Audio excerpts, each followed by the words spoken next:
Le monde a changé. Je le vois dans l'eau, je le sens dans l'air, je le ressens dans la terre.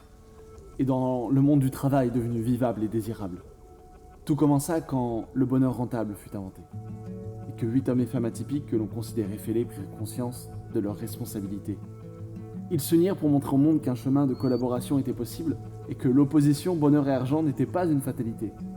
La constellation des fêlés se mit alors en quête d'écrire une nouvelle page, et à travers leurs histoires répandirent humanité et prospérité. Ils ajoutèrent ainsi chaleur dans le cœur et dans le logis des entrepreneurs, activant la spirale de conscience et de transformation. Ils marquèrent ainsi le début d'un nouvel âge. Ce podcast est le récit de leurs explorations et de leurs épopées. Bonjour et bienvenue dans Happy Podcast, le podcast du bonheur rentable. Je suis Valérie Delande, un producteur d'entrepreneurs fêlés. Fêlés car les fêlures laissent passer la lumière et portent en elles un extraordinaire pouvoir de transformation.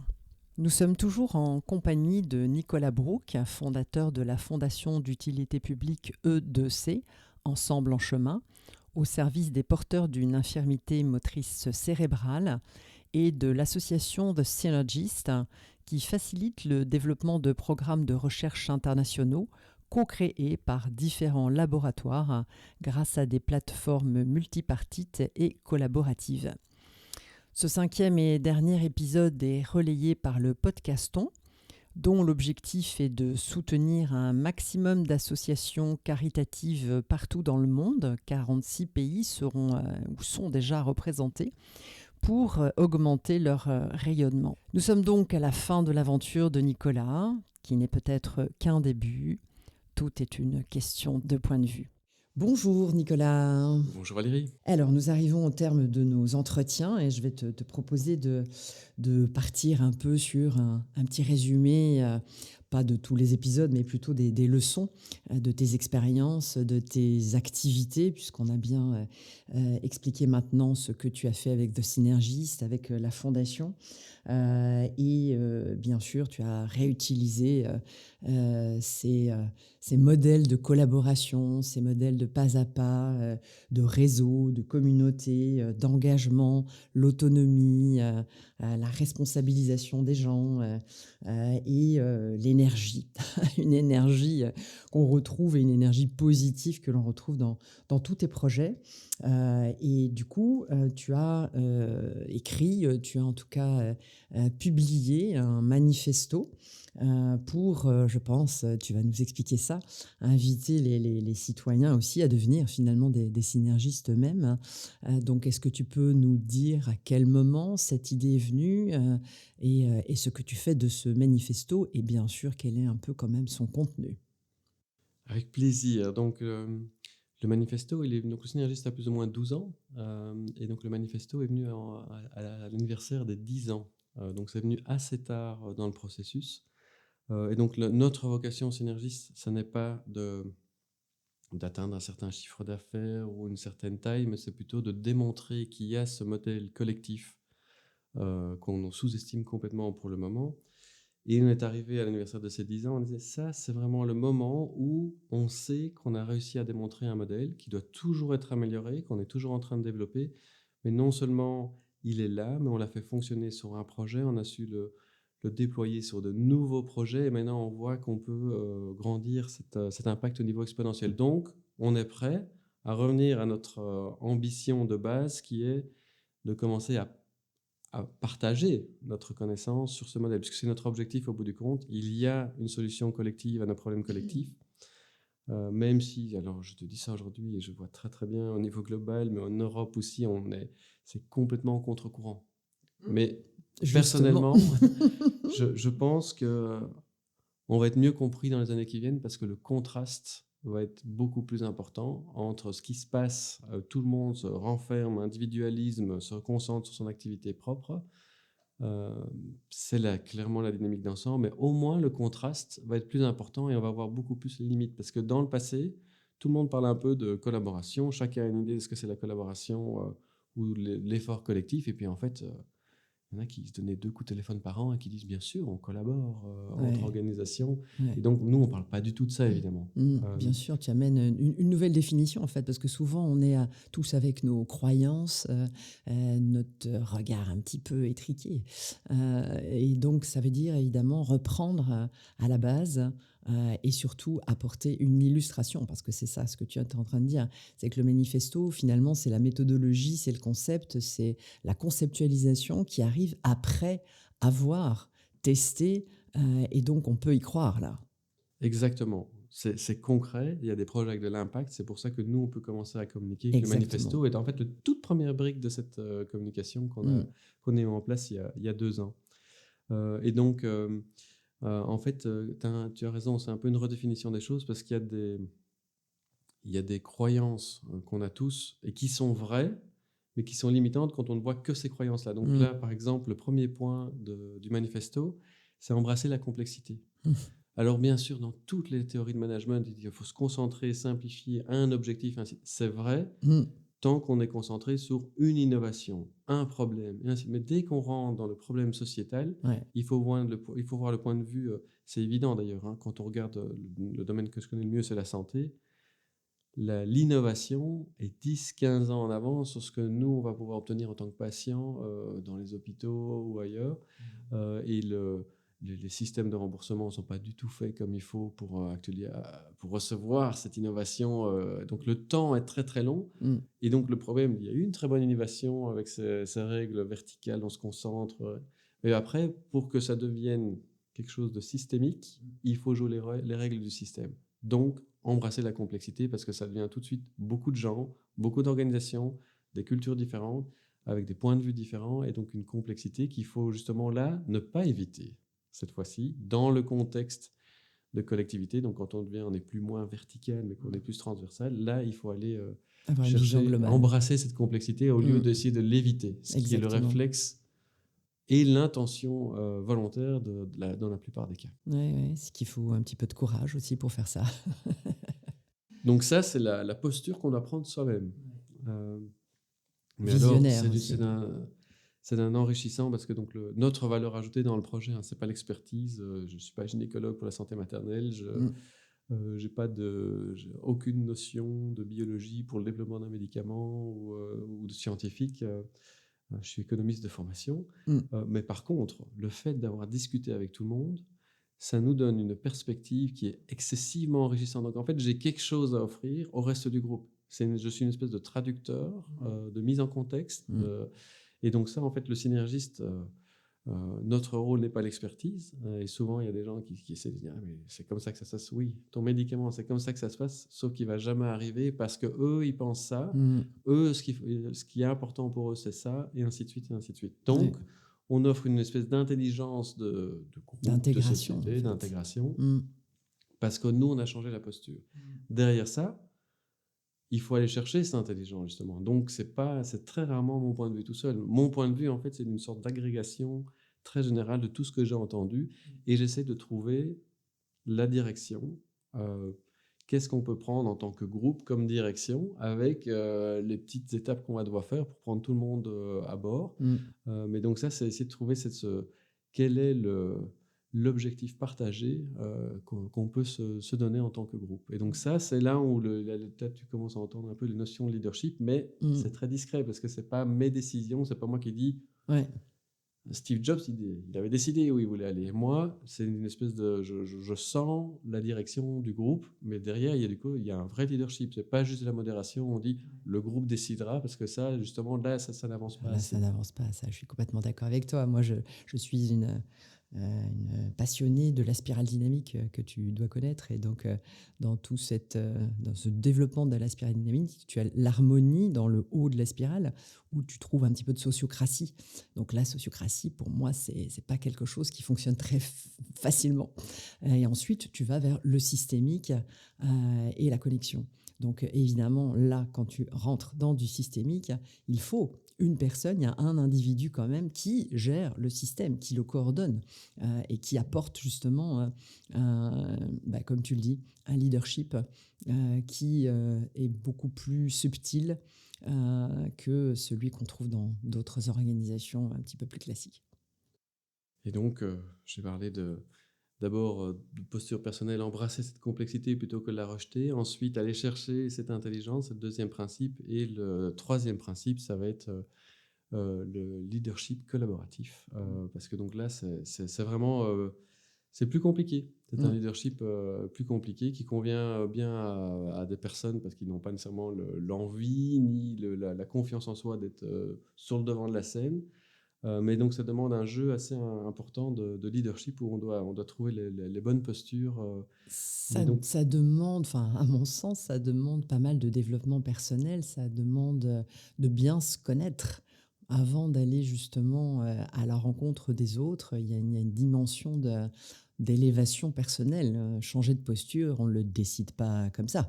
Hein, c'est toute une histoire de vie. Je pense que tout ce qui s'est passé dans ta vie t'a permis d'avoir cette maturité aussi. Et là, je reviens sur mes fêlés et mes failles qui laissent passer la lumière, parce qu'il y a quand même une posture d'ouverture du cœur et d'humilité qui va en même temps se conjuguer à une capacité, une sorte d'empowerment, hein, une capacité à agir, à se faire accepter et finalement à imposer un leadership naturel et non pas à l'imposer par la voie d'une organisation avec une hiérarchie.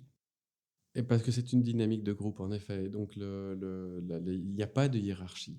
Les gens peuvent se quitter la table s'ils ne sont pas contents. C'est pas comme il n'y a pas de rapport de force dans tout ça. Donc, en effet, tu as tout à fait raison. C'est du Tu as charisme en parlé fait. d'humilité. Je ne sais pas si c'est du charisme. À mon avis, c'est d'être juste. Oui, aussi. Je pense que charisme, ça donne tout de suite la notion de... Trump a du charisme. Oui, alors non, Donc, c'était pas ça.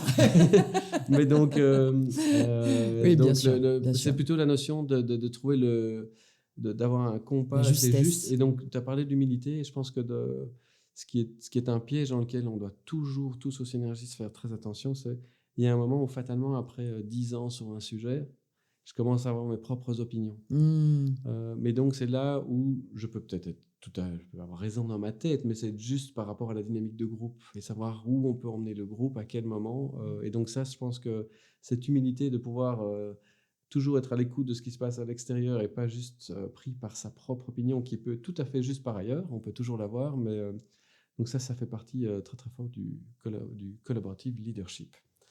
Il y a un autre point, et donc sur ce point, quand tu disais ce développement de compétences, je pense à une de mes collègues qui m'a dit récemment que quand elle avait postulé au synergiste, elle avait aussi demandé un peu autour à des gens qui nous connaissaient. Et donc, la réponse qu'elle avait eue, c'était eux, ils délivrent. Parce qu'il y a beaucoup dans ces trucs de partenariat. Et donc ça, je reviens, c'était hyper important parce que quand on fait juste mettre des mots, la collaboration, c'est bien et tout ça, on est tout de suite... on peut être bisounours très très vite dans... Et donc, il fallait être concret. C'est pour ça qu'on a attendu d'avoir des vrais projets. Et puis, on a vraiment mis une structure où on a une approche professionnelle ou business, peu importe la manière dont tu le dis, où on a vraiment des projets, on a des délivrables et ainsi de suite. Et donc, dans tout ce... Parce qu'il y a un monde de la collaboration qui existe. Il y a des trucs qui existent aussi aux États-Unis et tout ça, où c'est très vite... on n'est pas très sûr de ce qui se passe. Et donc, c'est là que la collaboration commence à avoir mauvaise presse. Nous, on a vraiment mis washing. Exactement.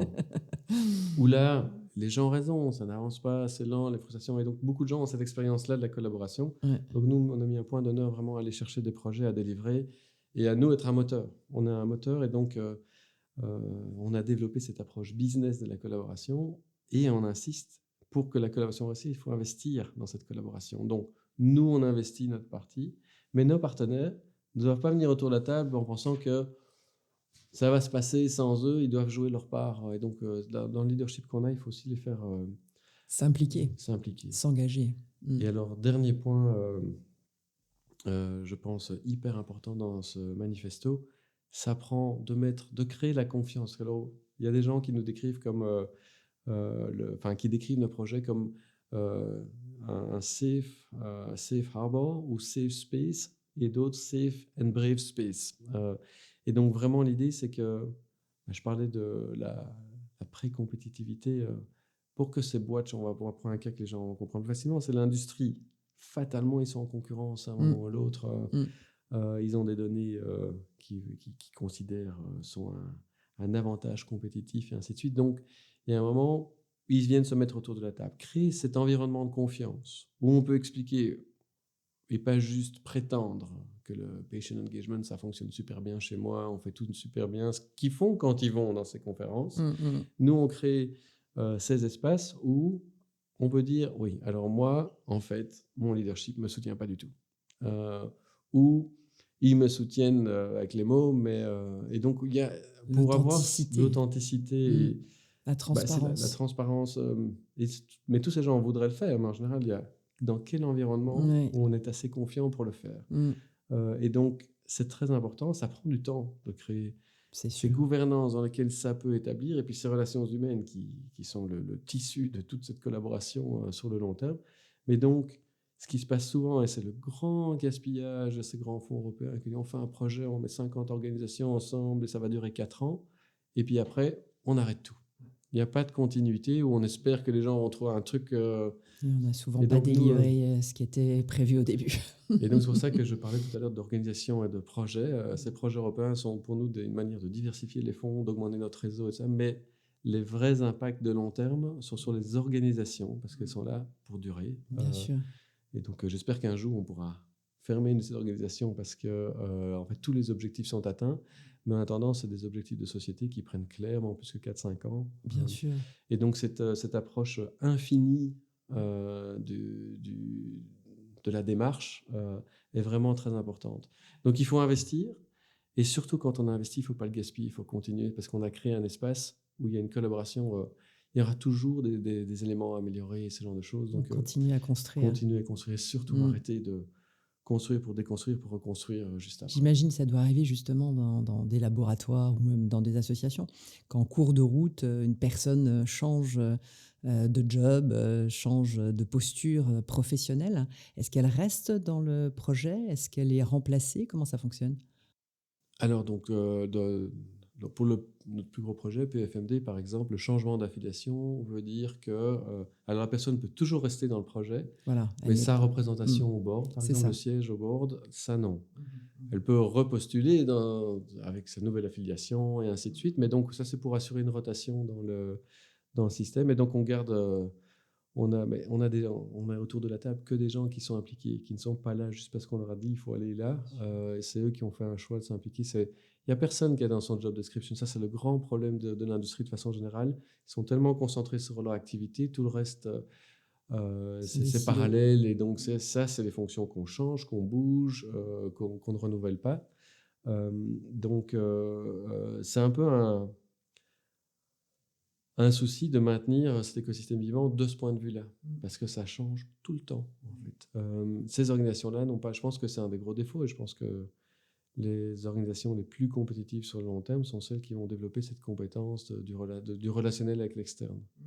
Parce que changer de personne, je le vois dans certains projets spécifiques, on peut en moyenne changer tous les 2-3 ans une personne donnée en fonction, c'est pas du tout un souci, mais comment est-ce qu'on peut du coup créer une relation avec la communauté de patients à l'extérieur? C'est impossible. Les patients s'en plaignent, ils changent de contact, parce que eux, moi je travaille avec tous les laboratoires, parce que mes projets sont assez transversaux, mais si on travaille sur Parkinson par exemple, il y a 3, 4, 5 laboratoires, et dans ces 3, 4, 5 laboratoires avec lesquels on essaie de construire une collaboration et d'échanger, on change de contact tous les 2 ans, tous les 3 ans. Et on recommence à zéro parce que la personne n'a jamais fait ce job-là, n'a pas l'historique, et ainsi de suite, et ainsi de suite. Donc il y a beaucoup de... Le gaspillage dans la collaboration, il est aussi parce que les organisations n'ont pas investi à la base dans leur structure de collaboration. Dans une structure de collaboration et dans un engagement long terme, je dirais même au sein de leur organisation, enfin de trouver les moyens aussi à leur niveau de fidéliser, d'engager, de donner envie, parce qu'on est quand même dans une société d'immédiateté. Les jeunes générations, les générations Z, c'est typiquement ce qui se passe aujourd'hui.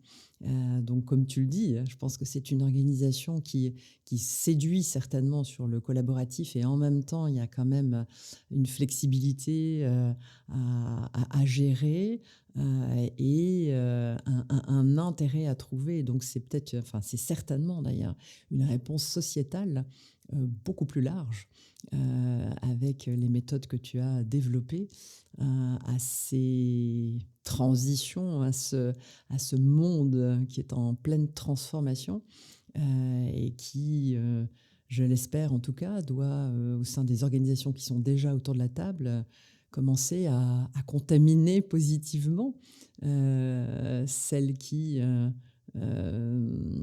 discutent, qui sont en train de tester finalement et d'expérimenter un nouveau mode de fonctionnement. Donc, on a clairement, ce que je veux dire, des pilotes qui, pour eux, il y a des démonstrations. Les démonstrations existent de ces projets de collaboration qui fonctionnent pour eux. Ils s'y retrouvent, ils ont leur intérêt direct, ils ont l'intérêt sociétal qui devient quand même plus en plus important, même si ça prend son temps pour faire son petit chemin dans ces grosses structures. Tu parlais moi, j'avais envie de te toucher un petit mot sur tu parlais de la génération Y. Et donc, moi, j'entends toujours autour de moi, les jeunes, les nouvelles générations, ils ne veulent pas travailler, tout ça. Et en fait, au Synergiste, j'ai des gens avec un talent incroyable. Et je pense juste, on fait quelque chose qui a du sens. Exactement. Et donc là, Pas de tout ce que problème. j'entends comme plainte, je ne le vois pas du tout. Moi, je vois des gens en fait bourrés de talent, complètement engagés, qui font un paquet d'heures et qui le font avec plaisir. On ne doit pas les pousser. Et donc, c'est même le coaching chez nous, pour certains que j'ai en tête là maintenant, c'est de leur dire lève le Ouais, pied. lève le pied. Là, tu vas te cramer, c'est pas possible. Et je sais ce que je l'ai fait avant, Ouais. donc je peux partager cette expérience-là. Mais donc, c'est vraiment le problème la plupart du temps, c'est l'objectif de l'organisation. Donc là, il y a vraiment il y a moyen, Ah, mais ça, j'en suis absolument sans persuadée, souci, moi. de Hein. trouver le talent et le jeune talent dont on a besoin. Et donc, moi, en tout cas, je les vois avec beaucoup de joie parce que je vois qu'ils font un boulot incroyable. Et en effet, ils font peut-être pas. Moi, j'ai mis une quinzaine d'années à aller à sortir, à trouver une voie qui avait du sens. J'ai l'impression, en tout cas chez moi, qu'il y en a qui ils sortent de l'UNIF et hop, c'est parti. Ils ont déjà, en général, ils ont eu leurs implications Ouais. et leur volontariat à gauche, à droite, qui fait qu'ils ont une sensibilité donnée. Donc je sais que c'est pas tout le monde, mais en tout cas, je vois, moi, cette génération qui est là, qui est très impliquée et hyper compétente. Bien sûr, mais c'était le sens aussi de ce que j'ai essayé de dire, à savoir que ces organisations qui ne sont pas, ces organisations, là, on parle des laboratoires, hein, qui ne sont pas toujours, parce qu'ils sont souvent même organisés différemment, elles pourraient profiter de ce pilote, des personnes qui sont là au Synergiste, pour tirer quelques leçons chez elles et implanter un peu petit à petit justement ces modes d'organisation. Mais peut-être que c'est justement ce que tu peux nous décrire. Tu as parlé d'une académie. Donc qu'est-ce qui se passe et à qui ça s'adresse? Alors cette académie, pour l'instant, s'adresse uniquement à l'équipe du Synergiste. Et on va peut-être aussi en faire un outil de recrutement où donc on organisera une semaine et à la fin de la semaine, les plus talentueux pourront devenir partie intégrante de l'équipe. Il y a combien de personnes chez Synergis pour l'instant? 35. Ah, les 35 dont on parlait tout à l'heure, oui. Alors nos partenaires aussi vont pouvoir avoir accès à l'académie. Ce que j'essaie d'éviter, c'est cette complexité. On a du mal à penser que quelques formations vont permettre à quelqu'un de dire je suis un synergiste et je peux y aller. Parce qu'en fait, nous aussi, pour construire le Synergiste, on a fait ça comme une activité. On a vraiment le côté professionnel. Et donc, par exemple, une des valeurs ajoutées, c'est que j'ai plusieurs projets, mais j'ai une équipe de communication qui est partagée sur ces plusieurs projets d'organisation. Et demain, si j'ai une nouvelle organisation, j'ai déjà une équipe IT, une équipe communication, une équipe admin et finance, qui ont déjà des gouvernances en tête, des modèles, on a déjà les softwares. Donc, il n'y a rien à mettre en place au niveau structurel. Et donc, on va très, très vite. C'est un incubateur de projet, finalement. C'est un incubateur de projet, tout à fait. Dans le cadre sociétal, dans le cadre de la collaboration. Mais tout ça pour dire qu'une personne tout seul qui devrait reconstruire tout ça et faire toutes les étapes qu'on a fait au Synergiste, même en ayant la méthode, ici, quand j'ai quelqu'un qui arrive, il a le professionnel de la communication qui sait quel type de communication utiliser à tel moment du projet, et ainsi de suite. On capitalise sur l'expérience. Je ne pense pas qu'il y ait des formations qui existent sur ça aujourd'hui, en tout cas pas telles que celles qu'on donnerait à nos équipes. Et je ne pense pas que même un cours ou une formation, même bien fait, la personne pourrait acquérir une compétence, mais nous, quand on opère en équipe, avec des outils et une plateforme donnée.